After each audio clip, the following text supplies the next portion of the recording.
Masechet Shabbat résumé du Daf Lamed He. La Gemara commence par traiter le cas d'une ruche, une grosse ruche qui pèse lourd, qui est grande, un gros volume, et il faut savoir est-ce qu'on a le droit de la porter pendant Shabbat ou bien on a un problème ici de Mouktsé. La Gemara donne plusieurs mesures, chacun selon son avis. Soit à partir d'une mesure de 2 cours, il est déjà interdit de la porter pendant Shabbat, on craint le Mouktsé. Soit à partir de 3, soit à partir de 4, c'est interdit. Mais finalement, Tosfot disent que la halakha n'est pas comme ça. On a le droit de porter dans tous les cas, et dans le Shulchan Aruch aussi comme ça d'ailleurs, que n'importe quel kli, n'importe quel objet, même s'il est très grand, même s'il est très lourd, il n'est pas Mouktsé. Et évidemment, si on n'a pas d'autres raisons de le rendre Mouktsé, mais en tout cas, le fait qu'il soit trop grand, trop gros, trop lourd, ne sera jamais une raison d'en faire un Mouktsé. On aura toujours le droit de le porter. Mais en tout cas, ici dans la Gemara, on a ces 3 avis-là, soit 2 cours, soit 3 cours, soit 4 cours. La Gemara ensuite revient sur l'histoire du Ben Hashmashot, qui a été traité dans le daf précédent. La Gemara raconte que Rava regardait toujours le côté ouest, pour savoir s'il faisait encore un peu jour ou s'il faisait déjà nuit complètement. Abaye s'étonnait, on a parlé toujours du côté est. Rava lui expliquait non, il s'agit de l'ouest. On a dit que la Braïta voulait dire plutôt le côté de vérifier à l'ouest s'il y a encore de la lumière ou pas. On a vu encore ce que Rabbi Nechemia disait, le temps, depuis le coucher du soleil, le temps de marcher un demi-mille, à peu près un demi-kilomètre, c'est le temps du Ben Hashmashot, après ça il fait nuit. La Gemara donne un signe pour savoir exactement le temps de Rabbi Nechemia, combien de temps il dure, c'est le fait que le signe il est qu'un homme laisse le soleil au sommet du mont Carmel et qu'il descend se tremper dans la mer, et qu'il remonte, ça c'est le temps de Rabbi Nechemia. La Gemara ajoute encore, celui qui veut voir le puits de Myriam, il n'a qu'à monter au sommet du Carmel, il regarde là-bas, il verra comme une passoire dans la mer, c'est ça le puits de Myriam. D'ailleurs, ce qu'on a enseigné qu'une source c'est un rocher c'est la source d'un rocher en fait qui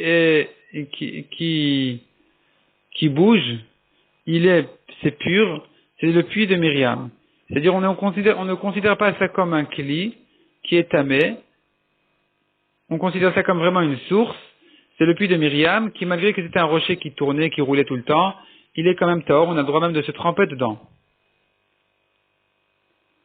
La Gemara continue et dit, donc on avait une discussion entre Rabbi Yehuda et Rabbi Yossi. Rabbi Yehuda donnait un certain temps pour Ben Hashmashot, Rabbi Yossi disait que Ben Hashmashot dure comme un clin d'œil.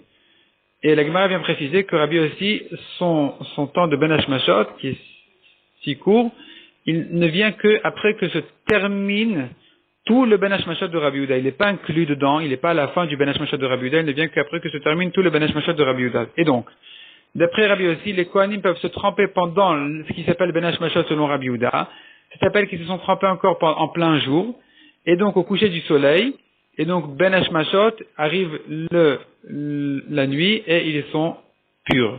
Comme n'importe qui est impur, qui se trempe le jour, et qu'à la nuit il est pur, selon Rabbi Yossi, on pouvait se tremper même pendant le temps de Ben Hashmashot de Rabbi Yehuda, parce que selon Rabbi Yossi, c'est considéré comme encore plein jour. Vient Rabbi Yochanan et tranche la halakha comme Rabbi Yehuda, toujours pour la Khumra, en ce qui concerne Shabbat, si Ben Hashmashot, de Rabbi Yossi. Ils ne vont pas se permettre de manger leur trouma dès que se termine le Ben Hashmashot de Rabbi Yehuda, en disant il fait déjà nuit, on est déjà pur. Non, ils doivent craindre encore le petit Ben Hashmashot de Rabbi Yossi après la fin du Ben Hashmashot de Rabbi Yehuda, et à ce moment-là, ils pourront tranquillement manger de leur trouma. La Gemara continue à donner encore d'autres signes. 1 étoile, il fait jour. 2 étoiles, c'est Ben Hashmashot. 3 étoiles, il fait nuit. Évidemment, il s'agit d'étoiles moyennes, pas trop grandes, pas trop petites. Celui qui dit la Gemara, celui qui a fait une melacha, un travail interdit, Ben Hashmashot de vendredi après-midi, et de Motzei Shabbat, il est chayav. Parce que, soit il faisait jour les deux, donc il est chayav parce qu'il a fait une melacha Shabbat en fin de journée, soit on dit qu'il faisait déjà nuit dans les 2 Ben Hashmashot, et donc il est chayav parce qu'il a fait vendredi après-midi, enfin vendredi nuit déjà, il a fait sa melacha, donc il est chayav pour la première melacha qu'il a faite. La Gemara continue à donner encore d'autres signes pour reconnaître quel est le temps de Ben Hashmashot, quand le soleil est au sommet des palmiers, ou bien quand on voit les poules, les coqs qui montent sur les poutres. Et selon ça, on saura que pas Ben Hashmashot, c'est l'heure d'allumer, c'est l'heure de l'allumage, parce qu'il va bientôt ce sera le coucher du soleil. La Gemara ensuite ramène une braïta qui décrit les 6 sonneries de l'entrée du Shabbat.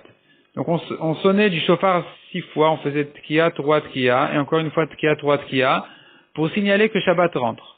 La première tkiya, elle sert à annoncer à tout le monde, ceux qui travaillent dans les champs, de s'arrêter, de rentrer à la maison.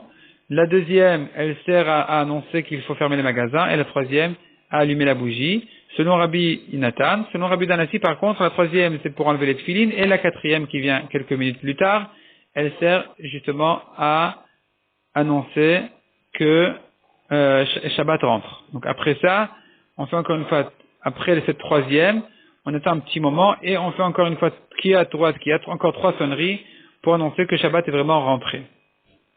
La Gemara encore se prolonge un petit peu dans ces histoires. Après tout ça, la Gemara ramène la discussion à savoir, celui qui va allumer après la dernière sonnerie, est-ce qu'il a encore un petit moment pour allumer, oui ou non? Donc a priori on aurait pu croire que oui, puisqu'il faut que cet homme-là qui a sonné du chauffard, il puisse rentrer chez lui avec son chauffard pour cacher son chauffard chez lui. Et donc pendant ce temps-là, en réalité, il a pris un petit peu de marge, un petit peu d'avance. Et donc celui qui n'a pas pu allumer jusqu'à la dernière sonnerie, il aura encore ces quelques minutes pour allumer.